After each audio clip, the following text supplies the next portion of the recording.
Assalamualaikum warahmatullahi wabarakatuh.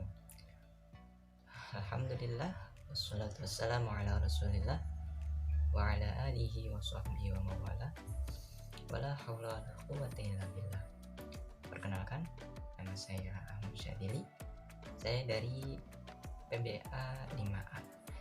Dan pada kesempatan kali ini saya akan menjelaskan beberapa hal mengenai Google Classroom. Ini untuk memenuhi tugas ujian tengah semester pada mata kuliah pengantar teknologi mobile.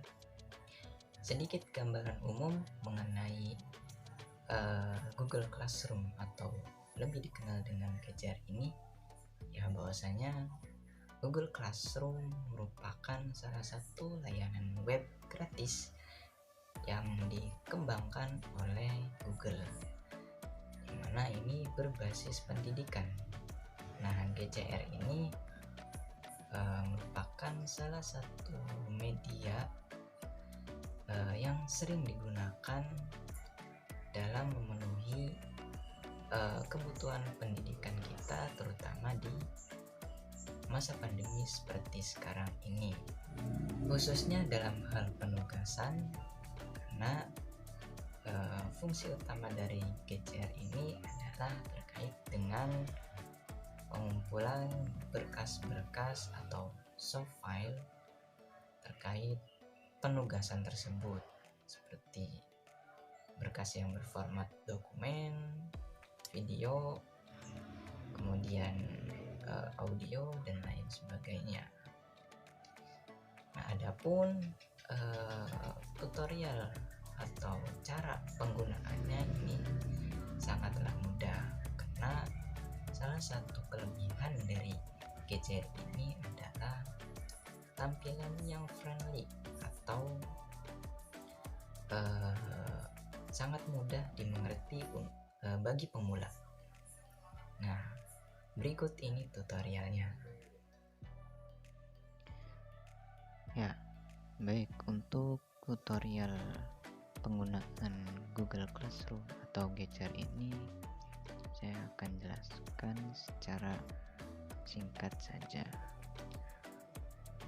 Nah, untuk bisa mengakses GCR ini terlebih dahulu kita menggunakan email yang akan kita gunakan sebagai akun GCR kita.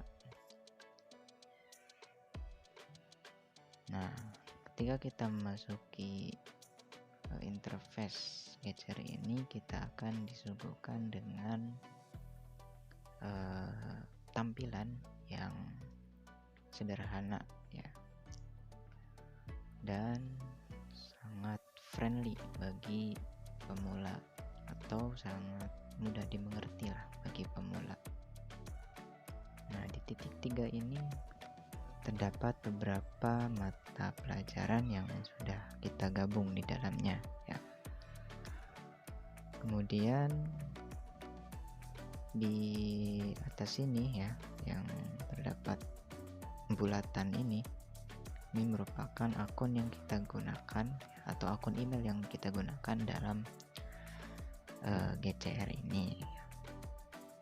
Nah, untuk dapat bisa bergabung dengan kelas, kita klik tombol yang bertanda plus ini ya, di pojok kanan bawah ini.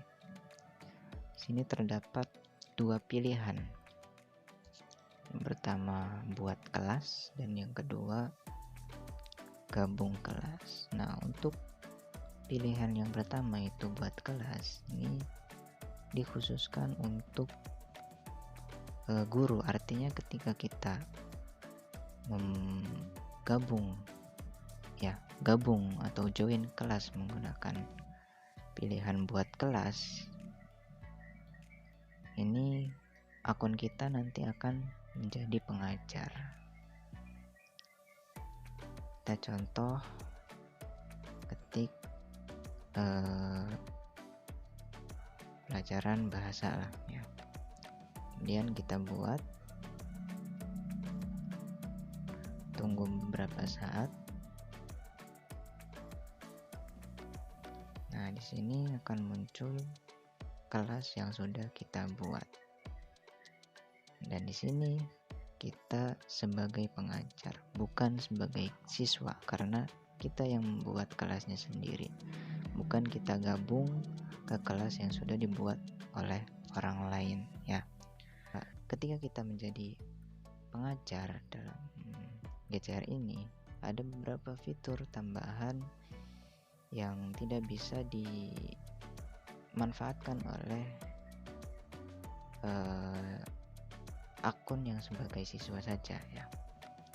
Seperti contoh di kolom tugas kelas ini. Nah, di sini ada fitur tambahan yang berupa tanda plus. Nah, kita bisa membuat topik, kemudian kita bisa membuat materi, membuat pertanyaan, dan juga membuat tugas yang mana nanti akan muncul di kolom forum ini. Nah, untuk fitur tadi yang sudah saya sebutkan tadi, ya fitur tugas, pertanyaan, membuat materi, dan topik ini hanya bisa dilakukan oleh pengajar saja. Mungkin itu sebagai gambaran umumnya ya. Nah, adapun untuk pilihan yang kedua yakni gabung ke kelas. Nah, ini dilakukan dengan menggunakan kode. Kode tersebut bisa didapatkan dari admin kelas ya. Kode tersebut kita masukkan ke kolom berikutnya, kolom kode kelas. Sudah dimasukkan, kemudian tombol gabung yang ada di pojok kanan atas ini akan berubah menjadi biru dan kita bisa gabung. Nah, ketika kita sudah gabung atau join, maka kode tersebut akan memasukkan kita ke kelas yang sesuai dengannya. Contohnya seperti kelas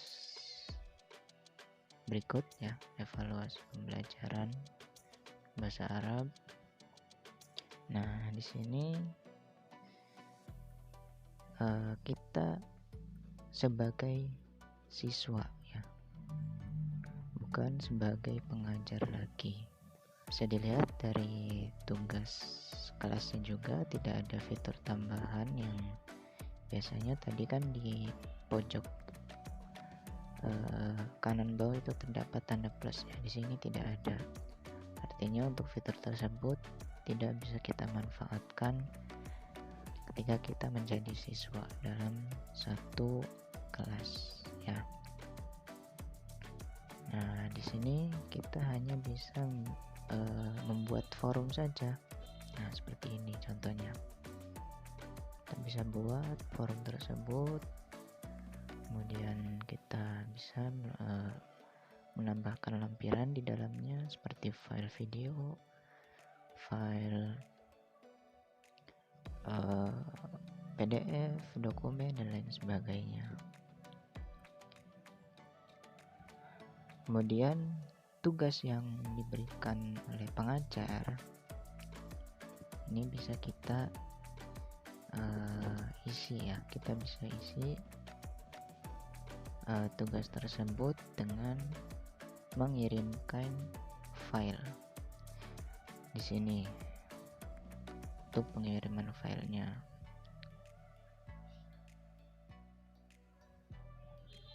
Kita bisa juga menambahkan komentar kelas pada tombol ini ya, dan juga menambahkan komentar pribadi ya. Sini ini hanya bisa dilihat oleh kita dan juga guru yang memberikan tugas. Nah, itulah tadi tutorial mengenai cara penggunaan Google Classroom ya. Nah, seperti yang kita ketahui bersama, bahwasanya segala sesuatu itu pasti ada kelebihan dan kekurangannya, termasuk GCR ini itu memiliki kelebihan dan kekurangan. Nah, apa sajakah kelebihan dan kekurangan dari GCR ini? Berikut ini penjelasannya. Kelebihan dari GCR ini yang pertama yaitu memiliki tampilan mobile yang friendly bagi pemula. Nah, seperti yang saya jelaskan juga sebelumnya dalam tutorial juga ya, bahwasanya GCR ini memiliki tampilan yang mudah dimengerti bahkan oleh pemula. Jadi setiap fitur yang diberikan oleh GCR ini akan dapat dipahami dengan sendirinya oleh seseorang yang masih pemula dalam hal penggunaannya. Selain itu, kelebihan lain yang dimiliki GCR ini diantaranya yaitu dapat dengan mudah mengelola tugas yang diberikan. Artinya GCR ini memiliki fitur penugasan yang dapat digunakan dengan mudah oleh penggunanya. Artinya siswa itu tidak perlu repot-repot mencari atau mengingat-ingat apa saja tugas yang belum diselesaikan maupun yang sudah diselesaikan.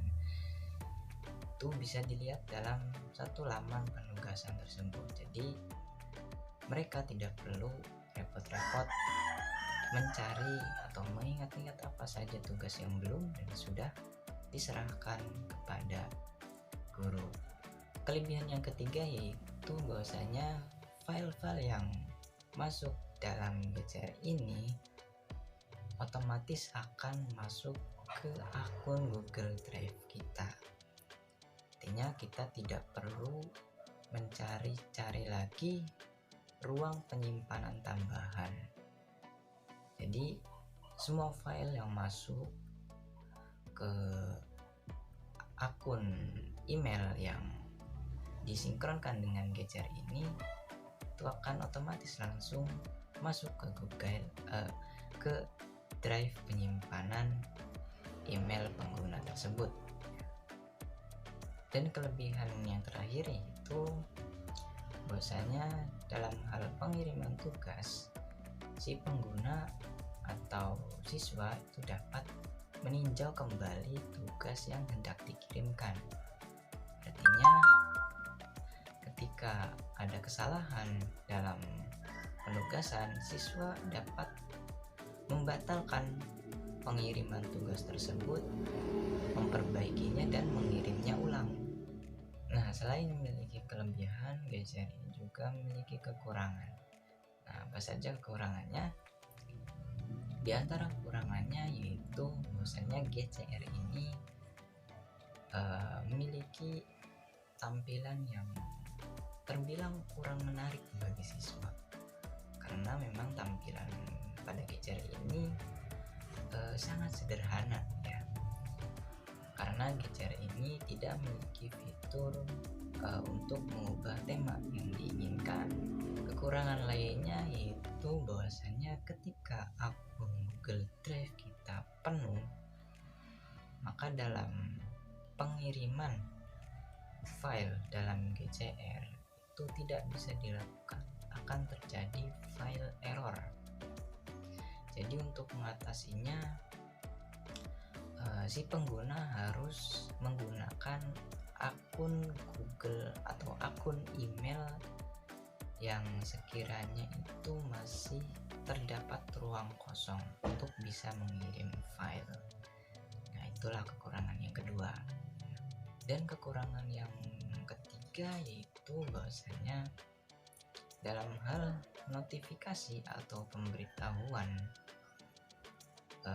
GCR ini terbilang kurang baik, dalam artian ketika ada notifikasi yang masuk, entah itu ada pengiriman tugas ataupun